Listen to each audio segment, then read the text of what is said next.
जय मसीह की सबको। कैसे हैं आप सब?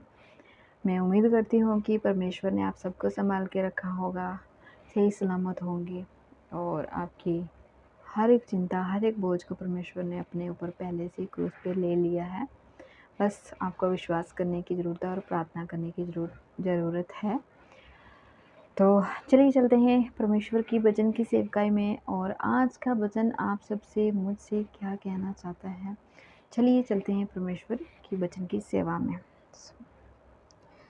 तुम में ज्ञानवान और समझदार कौन है, जो ऐसा हो वह अपने कामों को अच्छे चाल चलन से उस नम्रता सहित प्रकट करे जो ज्ञान से उत्पन्न होती है। पर यदि तुम अपने अपने मन में कड़वी डाह और विरोध रखते हो तो सत्य के विरोध में घमंड न करना और न तो झूठ बोलना। ये ज्ञान वह नहीं जो ऊपर से उतरता है, वरन संसारिक और शारीरिक और शैतानी है।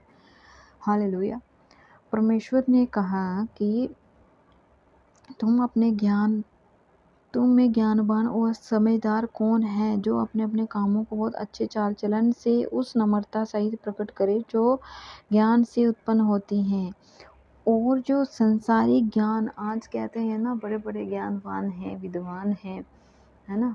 ज्ञानवान मतलब जो संसारिक ज्ञान है, बड़ी बड़ी चाहे पढ़ाई बोलो, चाहे कुछ और इस तरह की स्टडी करके जो हम बोलते हैं कि हम बहुत ज्ञानवान हैं, सिर्फ ज्ञान है हमारे पास, कर्म नहीं है। किसी भी तरह का ज्ञान हो सकता है।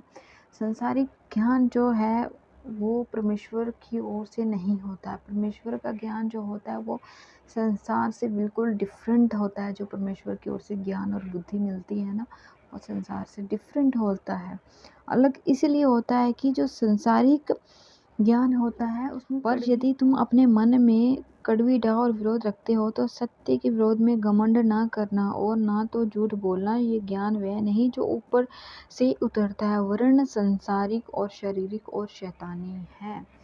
परमेश्वर ने संसारिक ज्ञान को, जो हम ज्ञान लेके बैठते हैं ना, उसको शैतानी भी कहा है। अब ये भी शारीरिक और शैतानी है, ठीक है। तो जो परमेश्वर ज्ञान देता है ना, वो चाहे कितना भी कोई मूर्ख ही क्यों ना हो ना, परमेश्वर उसको भी इस्तेमाल करता है। जिसको संसार सबसे मूर्ख समझता है ना, परमेश्वर उसको अपने ज्ञान से भर देता है। और परमेश्वर का जो ज्ञान है ना, चाहे कितने ही बड़े वो ज्ञानी क्यों ना उसके सामने आ जाए, वो भी फेल है, ठीक है। हाँ, संसार के लोग कहते हैं ना हमारे पास बहुत सारा ज्ञान है, इसलिए उनमें विरोध आ जाता है, डाह आ जाता है, कड़वाहट आ जाती है और वो बुरे कर्म करने लगते हैं। बस उनका ज्ञान यहीं तक होता है और यहीं उनका ज्ञान खत्म हो जाता है। लेकिन जो परमेश्वर का ज्ञान होता है वो सोच समझ, बुद्धि, सूझबूझ सब कुछ देता है। वो हमसे पाप, बुराई, कड़वाहट, ये सब हमें इस तरह की बातों से दूर करता है। इस तरह का परमेश्वर का ज्ञान होता है। इसीलिए कि जहाँ डाह और विरोध होता है वहाँ बिखेड़े और हर प्रकार का दुष्कर्म भी होता है। पर जो ज्ञान ऊपर से आता है वह पहले तो पवित्र होता है, फिर मिलनसार, कोमल और मृदुभाव और दया और अच्छे फलों से लदा हुआ और पक्षपात और कपट रहित होता है और मिलाप कराने वाले के लिए धार्मिकता का फल मेल मिलाप के साथ बोया जाता है। हालेलुया। तो परमेश्वर का वचन कहता है कि इसीलिए यहाँ डाह और विरोध होता है, वहाँ बिखेड़े और हर प्रकार का दुष्कर्म भी होता है। पर जो ज्ञान ऊपर से आता है वो ऐसा नहीं होता है। जो ज्ञान परमेश्वर का दिया हुआ होता है गिफ्ट, वो ऐसा नहीं होता है। परमेश्वर का ज्ञान जो है, बुद्धि जो है, वो डाह, झगड़े, बिखेड़े, दुष्कर्म इस तरह का नहीं होता है, ये संसारिक है। और परमेश्वर का जो ज्ञान है, जो ऊपर से आता है, परमेश्वर की तरफ से आता है, वो हर तरफ से पहले तो पवित्र होता है, पवित्र होता है, मिलनसार होता है, मेल मिलाप वाला होता है। परमेश्वर का जो ज्ञान होता है कोमल होता है, सॉफ्ट हृदय होता है, कोमल, कठोर नहीं, कोमल होता है और मृदु भाव और मीठे भाव का और दया वाला और अच्छे फलों से लदा हुआ होता है और पक्षपात और कपट रहित होता है। परमेश्वर का जो ज्ञान होता है ना, जो परमेश्वर की ओर से होता है, वह पक्षपात नहीं करता है, उसमें छल कपट नहीं होता है, कहीं कपट रहित होता है। वो अच्छे फलों से लदा हुआ होता है, भले फलों से लदा हुआ होता है, उसकी यही पहचान होती है। अगर आप किसी में देख रहे हो ना ये बहुत बड़ा ज्ञानवान है, आप ये चीज़ देखो कि परमेश्वर के फल इसमें हैं, जो परमेश्वर ने फल दिए हैं, कोमल, मृदुभाव, दया, मिलनसार, पक्षपात और कपट रहित, क्या इस तरह का है उसका स्वभाव, इस तरह का ज्ञान है? अगर ऐसा पाते हो तो वो परमेश्वर की ओर से है, अगर ऐसा नहीं है वो संसारिक है, उसमें बिखेड़े, विरोध, डाह, लड़ाइयाँ, झगड़े, ये सब ही होगा जो संसारिक ज्ञान है। क्योंकि संसार का ज्ञान संसार तक ही सीमित रहता है, लेकिन परमेश्वर का ज्ञान ऊपर से आता है, मिलनसार होता है, सबको साथ में लेके चलता है।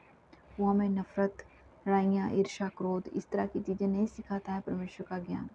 इसलिए तो अद्भुत है हमारा परमेश्वर। और मिलाप कराने वालों के लिए धार्मिकता का फल मेल मिलाप के साथ बोया जाता है। हालेलुया। और मिलाप कराने वालों के लिए धार्मिकता का फल मेल मिलाप के साथ बोया जाता है। हालेलुया। जब तक प्रेम और मेल मिलाप नहीं होगा तो तब तक कैसे जान पाएगा कोई कि हम परमेश्वर के फलों से लदे हुए हैं, परमेश्वर के फल हमें हैं। अगर हमें मेल मिलाप की भावना नहीं है ना, क्षमा करने की भावना नहीं है, तो कैसे जान सकते हैं हम कि हमारे परमेश्वर के जो फल हैं हमारे में हैं या नहीं है? तो ये था परमेश्वर का आज का वचन। आज के वचन के द्वारा परमेश्वर आप सबको बहुत बहुत ब्लेस करें। और कुछ चीज़ें जो हैं मुझे बहुत ज़्यादा, यूँ कहूँ तो जितना प्रभु ने मुझे बताया, मैं खुद से तो कुछ नहीं बता सकती हूँ, उतना मैंने आप सबको बताया। लेकिन परमेश्वर आप सबको बहुत ब्लेस करे। मेरे लिए भी प्रे कीजिए कि परमेश्वर मुझे और वचनों की गहराई में लेके जाए। अभी तो ये शुरुआत है, लेकिन परमेश्वर मुझे वचनों की और गहराई में लेके जाए, ताकि परमेश्वर आप सबको बहुत बहुत ब्लेस करें। तो चलिए चलते हैं प्रार्थना में। आज के वचन के द्वारा परमेश्वर आप सबको बहुत बहुत ब्लेस करे। सो धन्यवाद मेरे महान पिता परमेश्वर, धन्यवाद खुदावंद दिए हुए सुंदर समय के लिए, तेरे पाक और पवित्र वचन के लिए खुदावंद मैं धन्यवाद करती हूँ प्रभु। जो वचन हमने आज सुना, हम सबके जीवनों में बोया गया, वो फलवंत हो खुदाया। और प्रभु हमें वो संसारिक ज्ञान ना आए प्रभु, जो नाश होने वाला है, जो हमें नाश कर देगा, जो हमें औरों को नाश कर देगा परमेश्वर, वैसा ज्ञान हमें नहीं चाहिए प्रभु। प्रभु हमें तेरा ज्ञान चाहिए, जो मिलनसार, मेल मिलाप वाला, दया वाला, कपट रहित, पक्षपात ना करने वाला खुदावंद, और मृदु पाप का हो, क्षमा करने वाला हो, ऐसा हमें तेरा ज्ञान चाहिए प्रभु। और हमें अपने ज्ञान और बुद्धि से भर दे मेरे खुदाया, मेरे हर एक भाई बहन को भर दे खुदावंद। और जितने मेरे भाई बहन इस प्रभु, जितने मेरे भाई बहनों इस वचन को सुना प्रभु, हर एक को ब्लेस कर, हर एक को आशीषित कर, और अपनी दया वाला हाथ, कृपा वाला हाथ हर एक पर बनाए रख मेरे खुदावंद जी। हर एक के संग हो ये प्रभु। इस सब कुछ पिता आपके पाक और पवित्र यीशु नासरी के नाम से मांगते और पा लेते हैं खुदावंद। सो मेरी इस दुआ को सुनिए और कबूल कीजिए पिता। आमीन आमीन। Thank you Jesus, thank you. परमेश्वर आप सबको बहुत बहुत ब्लेस करे आज के वचन के द्वारा। जय मसीह की सबको। God bless you all.